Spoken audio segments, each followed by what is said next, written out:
Hi guys, welcome back to my channel. I'm back with another recap. So this show just dropped, but it dropped yesterday on BET, and they put it on BET Plus. So we have Tyler Perry in his bag now. He getting his coins.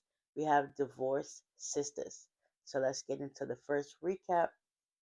Season 1, Episode 1, The Pretty Lady. Let's get into it.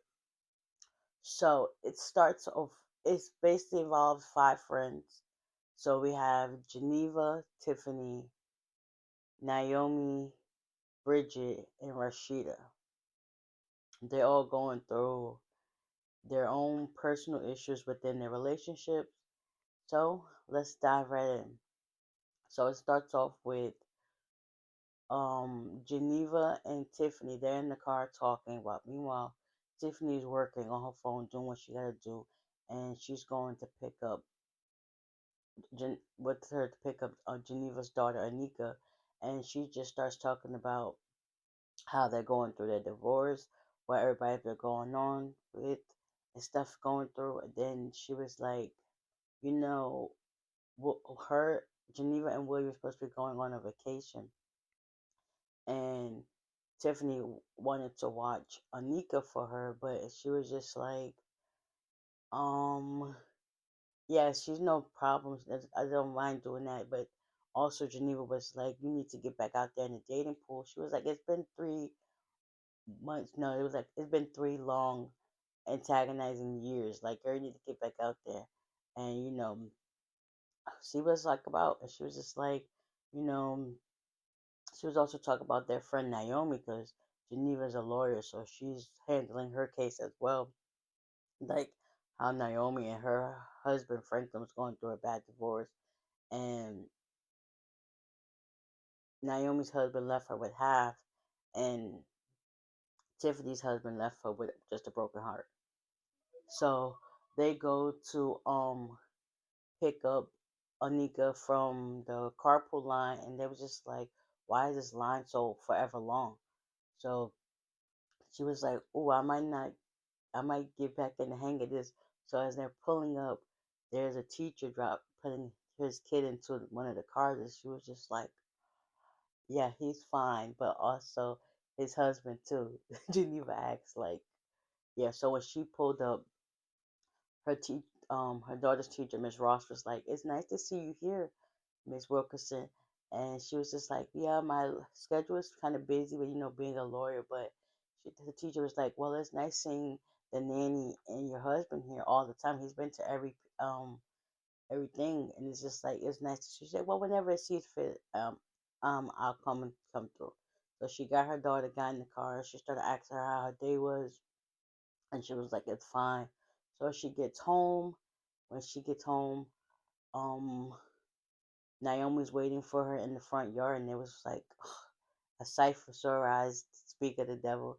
So they're talking. Naomi's like she wants to sue her husband again, and they was just like, well, I agree with the husband. So it's just like she didn't feel as if they had her back. So she was like, I'm gonna find another lawyer. She gets in her car and storms off. But before they started talking, Sarah, which is her nanny, took Anika inside the house. So after that, Tiffany and Geneva, they went inside the house. They sat down, started having a girl talk or whatever. Meanwhile, Rashida's the pastor's wife, she's holding a meeting, and her husband keeps trying to rush her to do this because he also has another meeting. So Bridget, which is their assistant, she was just like, "So how much time should we allot for this?" And he was like, "Maybe 5 minutes, but my wife on the other hand, she could talk for hours, so maybe give her three."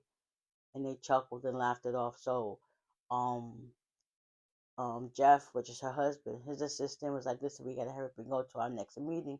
So he was like to his wife, Rashida, "Hurry up and wrap this up." So he walks out the room. She talks to Bridget. Bridget was trying to like save face and like fix the situation. She was like, "Nah, just handle this. I'll be right back." So she goes outside to talk to Jeff. She was like, "Listen, can I talk to you real quick?" He was like, "Yeah, sure, no problem."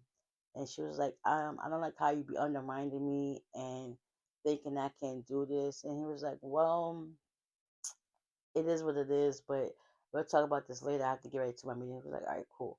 So he leaves and she goes to like have a moment to herself because it's like it really took a toll on her. And you can tell that they're going through some things. And it's like Bridget, she basically witnessed what was happening, and it's just like, okay.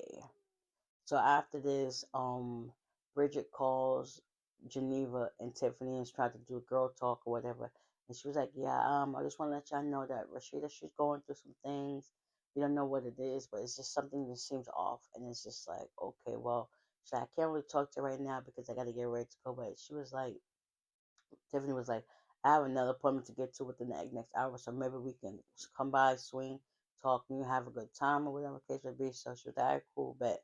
So after the phone call, Anika starts playing with her dolls, and she was like, "You so damn fine." And Geneva was like, "Where did you hear that from? Where did you hear that from?" She was like, "Well, Daddy says it all the time when he comes to pick me up to this lady that's with Maddie, and I don't know who she is. I just know she's a pretty lady." And it's just like now Geneva's on 10. She's trying to figure out where is this Maddie's parents or whatever the case would be at this point. And Nika don't know she's 5, so it's just like, hmm. So Sarah tells her that the dinner is ready, so she takes her in to go eat. So her and Tiffany starts talking, and it's just like, who is this person? Like, what? So Tiffany had to reassure Geneva not to like lawyer her daughter because that's just what she do. Ask her 1,000,001 questions. She's only 5. What more can she know? So Tiffany was like, I gotta get ready to go to my appointment. Geneva was like, don't tell this to the girls. Like, it's just between me and you. Don't let nobody know. And Tiffany was like, I won't. And she was like, I won't.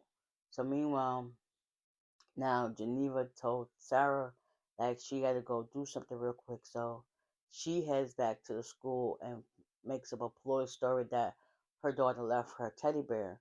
Meanwhile, the janitor's there, and he was just like, I can't let nobody in. That's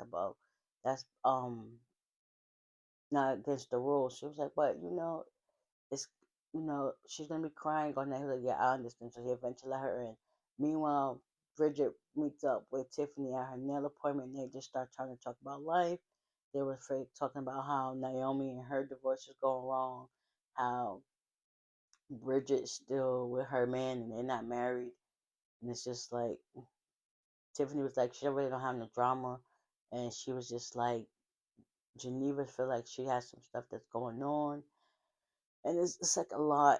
So meanwhile, the janitor lets Geneva into the classroom, and she figures out who Maddie is, what's the last name, where her parents work, and it was just like, all right, cool, bet. So she was like, I think I left the teddy bear in the other car, so she ended up leaving. Meanwhile, Rashida, she finally gets her counsel because the person called her like 10 times. Come to find out, I think the girl's name is Rose. She lets it slip that she was trying to tell herself that she need counseling. And she's like, yeah, well, that's why you're here because she first she was going to leave. And she was like, well, did you ever do something to me? She was like, yeah. She let it slip that she been messing around with the pastor, Jeff. And now Rashida's just like sunken. You can see the turmoil on her face, and it's just like, what in the world did I just get myself into? Now she figured it out. Why he's been so distant, why he's been cold, why he's just been like snappy and so agitated against her. And it's like, makes sense. Dealing with a 19-year-old, and she's sitting in my face wanting to do counseling. I know that's what was going through her mind. It was just like, where do we go from here? So after that, Tiffany back at the salon was like to Bridget, so when are you and Vaughn gonna get married? She was like, don't do that. So now we just got everybody just going through their marital issues or non marital issues. or infidelity. It's just like, mm, yeah. Well, at least I can honestly. Oh, I skipped the part. My bad. Naomi, she had hired somebody to like, with a situation, but that situation turned out to be a little like dominatrix or whatever. So she ended up paying him a little bit more than necessary. Then she was also trying to get some work done, so she ended up pulling a gun out on him, and he ended up taking the gun and licking it, and he was like, you're my type of woman, and he helped her get into like get access to somebody's profile that she was trying to figure out, and she was like, oh, it's a white woman.